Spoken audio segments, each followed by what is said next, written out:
It's still doing the circle thing. Oh, it says live on my side. Oh, are we live? Fantastic. on my side, it's like doing a little loopy thing. So either way, because you're loopy. Yeah, it might be the case. Anyhow, it's not showing we're live on my side, but Jeff says we're live, so I believe you, Jeff Sherwood. How are you, my friend? Oh, now we are live, it says officially. So I am Josh Gross, as the Outsiders, of course, always with Jeff Sherwood. Bellator wraps up an evening at Mohegan Sun, another one of these fight cards without fans. The resumption of the featherweight Grand Prix, Jeff. This is a tournament, and Bellator's put a lot of stock in these tournaments. You know, they pay the winner $1 million, and they have their best fighters in it. This tournament includes title fights all the way through. Patricio Pitbull defended his belt tonight in the main event against Pedro Carvalho. What's your feeling about jumpstarting these events? Does it do anything for you? Does the matchups mean more than the stakes? Like, how do you feel about these fights? Do you if I wasn't bugging you, would you watch this card? I want to know where Jeff Sherwood is at this point. Probably not. Really? See, there's too many people like you out there, and I think that's a bad thing. Yeah. I mean, I'll watch Pitbull and McKee. Well, we may not be there yet. I was going to talk about that here a little later. We're going to recap Bellator. We will look ahead to next week's fight, Darian Caldwell and AJ McKee. That's a big fight. That's a good fight, too. It's a great fight, I think. It's a fight worth watching, fight worth Jeff Sherwood's time. I think these cards are starting early, Jeff. This card started 4:00 on the West Coast. And I guess you just DVR, right, and jump into it. That's the best way to do it. If you're still at work or you can't get there in time. Yeah, I'm guessing. Maybe Bellator still thinks that everyone's on lockdown. No, maybe not. But I think a lot of people appreciate the early finish on the East Coast. And That's nice. These cards on CBS Sports Network are starting to become more consistent. People are associating more CBS Sports with Bellator. That's only going to be a good thing. And I think far and away we saw the best card of that early relationship tonight. To me, it's the card of November. If you look up and down the lineup on everything that's coming and has already happened, I looked at this event as the best fight card, like matchup to matchup, what it meant, the potential of it. And it didn't disappoint my expectations. In the main event, we saw Patricio Pitbull again dominate Jeff. What do you,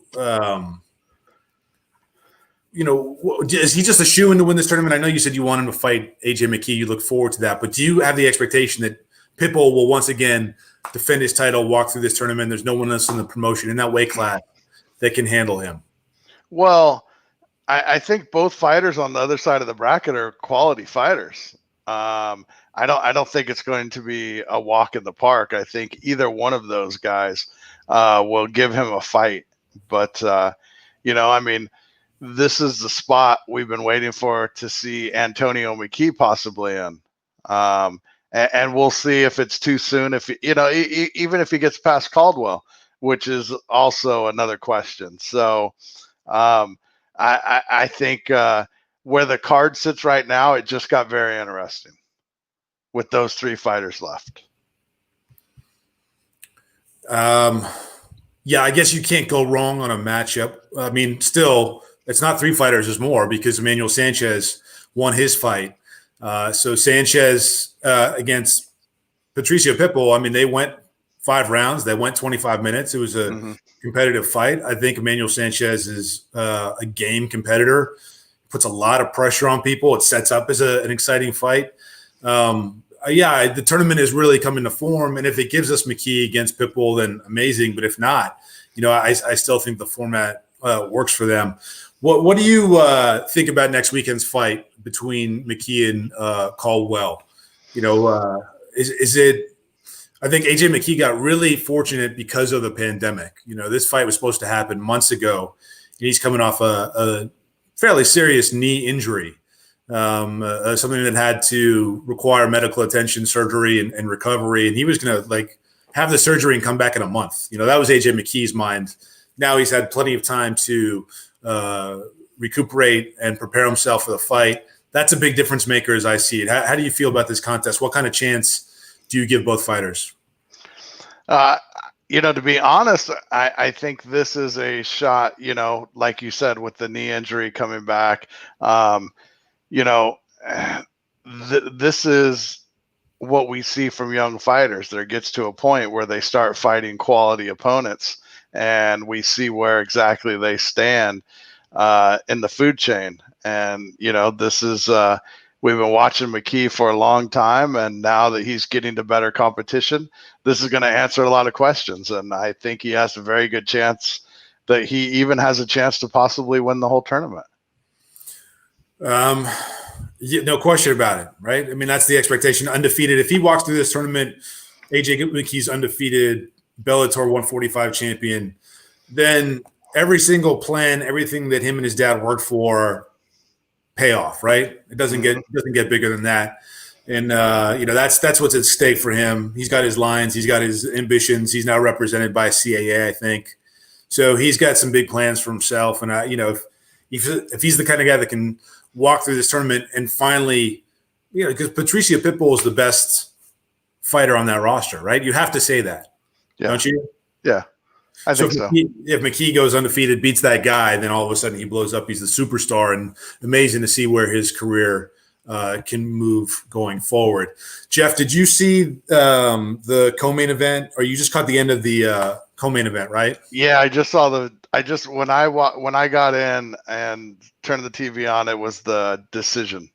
That's all I saw of it. This fight was really, I think, the two Grand Prix fights were great and fine, but this was the fight that put me over the top in terms of why I felt so interested in this event and why I think it stands out from a lot of the other cards of the month. Two undefeated fighters, really, really good prospects. Given the kind of showcase on a major card like this for Bellator, that makes so much sense. And I think everything about this fight was fantastic. The matchmaking, the performances of both fighters. I am super stoked in terms of both their careers. Logan Storley didn't win this fight, Jeff, but he answered a lot of questions for himself, and he fought 3 hard rounds against a really gifted fighter. Amazov's no joke. I think a lot of him, I think he can beat Douglas Lima. He may need a little bit more seasoning, but he's got everything you want. Really smooth fighter, combat sambo fighter, Jeff. Like one of those really good combat sambo fighters that we've seen throughout the years. It starts with Lamar Sulev and then Andrei Semenov and all the stuff that we saw from Russia with Fedor and all the M1 fighters. Moving on and on and on. He's in that tradition, and he's really, really good. So someone to watch out for. Yeah, I mean, that's good that Bellator's starting to get guys, that keep winning, and people can look forward to more and more because, just like guys with McKee, this fighter you're talking about, even the loser, Storley, I saw you said good things about him. So, that's good. That's nothing but good news for Bellator. No, and this is their plans kind of coming to fruition, this kind of development. We've seen a big change in the kinds of fighters they've signed recently, because I think they felt like the prospects that they had developed were at a position where they needed the best, toughest, hardest competition they could get. And they brought these people in now. I think we're going to see this mix, and the perception around Bellator, I hope people give it a fair shake, because a lot of the stuff that people have associated with Bellator in the past is not what they're producing right now. And if you remember the kinds of contenders and champions that Scott Coker built in Strikeforce, right? This is no different. This is no different. And there's some real talent here. And Emazov stood out to me as someone who is for a while now looked like that. And this fight said again, it sort of confirmed that he could give Douglas Lima a hell of a fight and could beat him. And, that's the kind of fighter that we're talking about with him. A fighter that a lot of people were talking about, Jeff, just in general for a long time, it's Aaron Pico. He continues to go through this rebuilding phase. He was good tonight.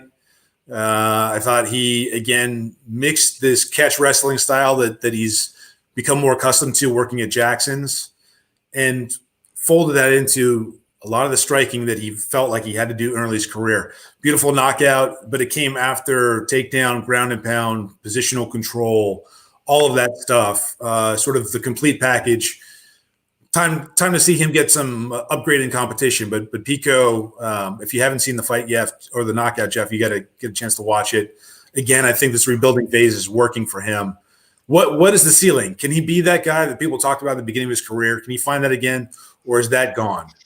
I don't know. It's tough, and it's not necessarily fair to an athlete to, be tabbed as that guy so early in their career. He asked for it and accepted it and talked about that. And the people around him, the smartest people around him that you knew, said the same thing. They reinforced it. So that was his. You got to pay the price for it if it doesn't work. But he accepted that. Yeah, he did. He did. So, I mean, he's moved camps a couple times now, right? He started at AKA, then he was training with McKee's, and now he's at Jackson's. So regardless, those 3 camps are going to make you better. You train at those 3 camps and have that under your belt. You're a better fighter than you were at the beginning, no matter what. Hands down, no questions asked. So, there's still a shot. We'll see. I saw the little bit of highlight that they showed of his fight tonight. And, I mean, he looked good. It was a short clip, but the overhand, right? Yeah. And the ground and pound. So, sometimes, even though you have the best coach where you are, sometimes there's just a little something more needed. And a coach like Greg Jackson, I think, brings a lot to the table. Not that he's better than Javi, not that he's better than Antonio, but everyone has their own coaching style. I've played for a lot of different coaches over the years, and even though one certain coach may have had better baseball knowledge, that doesn't necessarily mean that he was the best coach that I could connect with, that would bring the best out of me. Yeah. So maybe that's Greg Jackson. Well, it's Jackson is a piece of it, but Brandon Gibson and the relationship that he has with Pico really is forming and is very strong. Did you hear after the fight, Pico really credited Brandon Gibson with identifying the finish? I guess the corner on the other side, they yelled a sequence. I think it was 1-4 or 4-1. I don't know, dyslexic. It was one of those. And they knew, and they drilled forward in training camp. And they said, if they call this, you throw this overhand right, and it's lights out. And it was exactly that. And so, when Pico's got that kind of fine motor skill and really kind of those sharp edges that you see in elite athletes and prospects. And that's what got everybody so excited. And those still exist. And the confidence of mixing it up and winning fights, all good. But he's got a way to go in terms of the level of competition that he's facing right now. And so we shall see on that one. And I didn't mean that as a slight by Brandon. I mean, Brandon, we've seen, molding fighters just as well. But at the same time, even though all the coaches there, you take a little something from all of them. And I've had many conversations with Greg Jackson, just sitting there, talking and just the way that his philosophy is about certain things. It was almost like no other. Yeah. So I think you also have to credit Ali Abdelaziz here, Jeff. After Pico signed with Ali, that's when he went to Jackson's. They talked about a total rebuild and a total reinvention. Ali and Greg Jackson are very close. So, that relationship, I think, has paid off well so far for Pico. But, they're going to have to take up the level of competition here real soon. We'll find out. But he still looks like that guy. He carries himself like that guy, very dangerous. And he's figuring it out, figuring it is for sure. I'm sure none of the top guys really want that fight right now. They'll fight him, but he's that guy that you're like, oh, man. He's kind of in he's kind of in a transition period in his career, but at the same time, everyone knows how dangerous he can be. And, it's like playing those teams in the NFL that, you just squeak into the playoffs, but nobody really wants to play that team. And that's kind of how I say Pico is at this moment. Yeah, well, fortunately for all of them, like the rebuild is happening as there's this Grand Prix playing out, so they're all occupied for the most Right. part, and Bellator can bring them up as they've been doing, instill the confidence, work on a lot of things, and get him back up to speed. The where this goes is going to be super interesting because they are investing in him, they are rebuilding him. If he starts winning a lot of fights, is he a guy that will then leave and go off to the UFC? He's definitely, I think, someone the UFC would want if Pico turns into Pico. There's that kind of stuff and energy around him, and we will see. We will see. He's absolutely one of the more interesting fighters that they have that hasn't like figured it out yet. That hasn't clicked.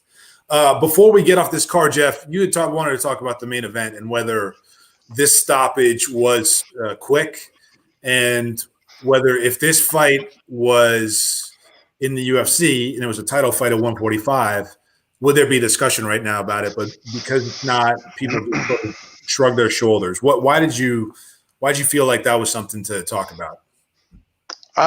That's just my feeling. And I don't mean any disrespect by it to Bellator or Scott Coker or anyone. The conversation. There's such a microscope over the UFC, and anything that the UFC does, anything that happens in the cage, there's a lot bigger of a microscope over them than there is a Bellator. And that has nothing to do with Bellator. It's just the way it is. I mean, there's still a lot of people, I'm sure, that only watch UFC. There's people that don't even know other small organizations exist, and they don't even bother to watch them or check them out. It's just the way it is. That's the way that the sports world works. I mean, we all watch the NFL, right? We love the NFL, but how many other football leagues are there? And do we really talk about them, or do we even really care? It just seems like it just things happen, but they're not, like I said, they're not under the big microscope as the UFC or the NFL, so things kind of get brushed away. I felt, and I very rarely complain about this, I would much rather see a fight stopped early than late. That's my preference. But to me, the first thing that I thought at the end of this fight was, man, he stepped in pretty early because the fighter wasn't out. But there was no complaints. There was no complaints from the fighter. There was no complaints from the fighter's corner. So maybe I'm wrong, but that was my first take, was like, oh man, I thought that stoppage was a little early. Now, I did say that comment to you. If this was for the 145-pound belt in the UFC and the same thing played out, there would be people, on the forums and everything right now throwing a fit. It's just the way it is. Right. I thought it felt pretty definitive. If people wanted to argue it was early, okay. I didn't see a lot of it, and I don't attribute it so much to you as like people don't care, but I just think I've seen lots of people complain about stoppages in Bellator. I didn't see a lot of people doing this one, but I hear your point. The microscope is obviously much larger, much more focused on the UFC. But again, that's now. It's I don't think you can undersell the visibility that Bellator has now, as they're now on CBS Sports and Viacom's pushing them out as a property. That's only going to grow.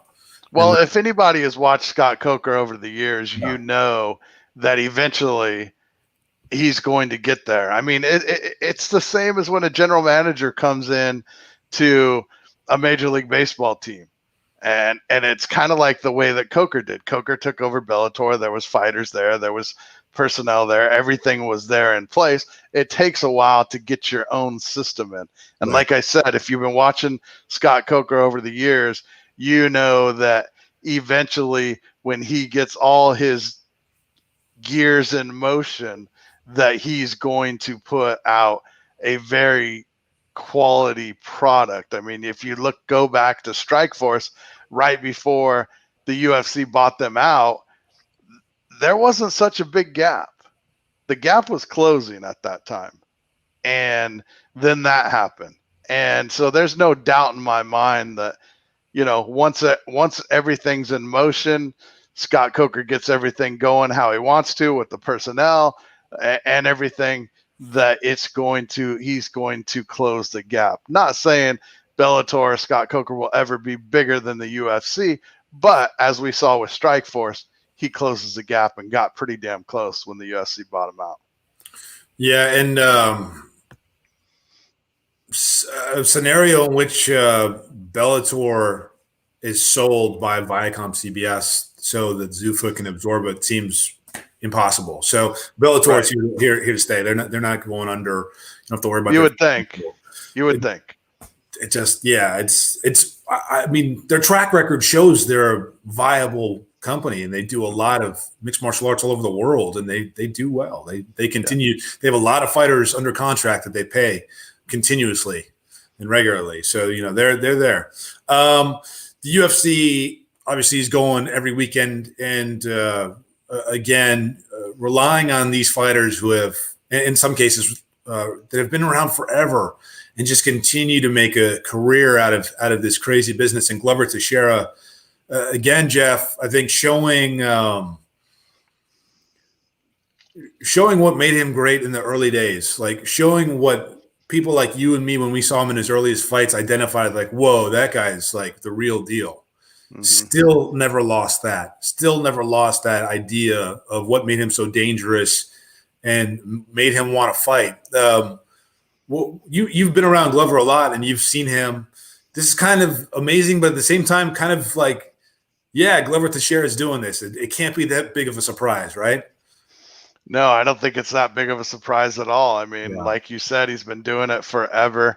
The only thing that kind of sucks for Glover is that it seems like even though he's doing this now, that in his prime, he had problems with the work visa or whatever it was. So he was fighting in the smaller shows when who knows what he could have been doing inside the octagon at that time. Unfortunately, it never happened. He eventually came over. But I mean, you look at his age now, it does seem like he takes a little more damage now than he did at that time. Yeah. But he seems to be able to recover. I mean, I guess probably getting punched in the head by Chuck Liddell for half your life probably makes you tough and able to recover. And he shows. I feel like that can go either way. Like there's really one of two options. You either somehow you get like Glover, or you go the other way, which is you just quit. Yeah, right. Stop. Become brain dead. He was always Chuck's like main training partner, right? Main sparring partner. Yeah. So main sparring partner for a long time. You're pretty good. You hang in that. Yeah. So now the question is, they were throwing Adesanya's name out there. Does Glover put a halt on that? I mean, do you feel that performance was good enough to stop the super fight and have Glover take that fight? Super fight? It's a super fight for you? I mean, when anyone who moves a weight class, I mean, I think that, that kind of, is supposed to be a super fight, right? No one talked about Israel Adesanya against Jan Blachowicz until 2 weeks ago. I don't know what kind of super fight that is. Well, I mean, do I think it's this fight where you're like, oh my gosh, this is an amazing fight? No, me personally, I would like to see Glover fight, and I'll say it. I kind of talked about it a little bit with TJ last night. I would pick Glover to win that fight against Jan. I mean, there you go. That's enough of an argument to make it happen. I don't need to see Jan Blachowicz fight Israel Adesanya. I don't need to see that. I don't either. Robert Whittaker's happy to fight Israel. No problem. Right. So make that fight. I'd love to see Glover against Jan. I want a free-for-all at 205. I don't need the introduction of Israel Adesanya into that. Not really. And it doesn't make sense. Look, Glover's won 5 in a row. He's won 5 in a row. He just stood up to Thiago Santos, who a lot of people thought beat John Jones in his last fight. Right. And, even Jones afterwards was like tweeting, like, I can't believe what I just saw. Like, he was like out of his mind. He couldn't believe it. Glover Teixeira walking through some really dangerous punches and turning the tables and finishing the fight. It was just like, no, you will not beat me. That was like the basis of Teixeira's finish. It was amazing. And to still have that, I want to see him rewarded with a title fight. I'd much rather see that. I think keep continuity at 205. And then you have Robert Whittaker. So you make those fights and you got two headliners. Good to go. Good to Instead go, Jeff. of just one. We figured it out. You're welcome, UFC. Sean Shelby, we're doing your job for you. Haven't talked to that guy in years. I saw Sean a few times last year, and he's doing well. That's it for this week, Jeff. So the Bellator GP rolls on. We will know a finalist next week. UFC rolls on. A pay-per-view is coming up in 2 weeks, and we can talk about that. As we roll on in the month of November, Jeff, with the Outsiders, I hope you're doing well. Take care, my friend. It's always good chatting with you. All right, man. Take care. Take care. Bye.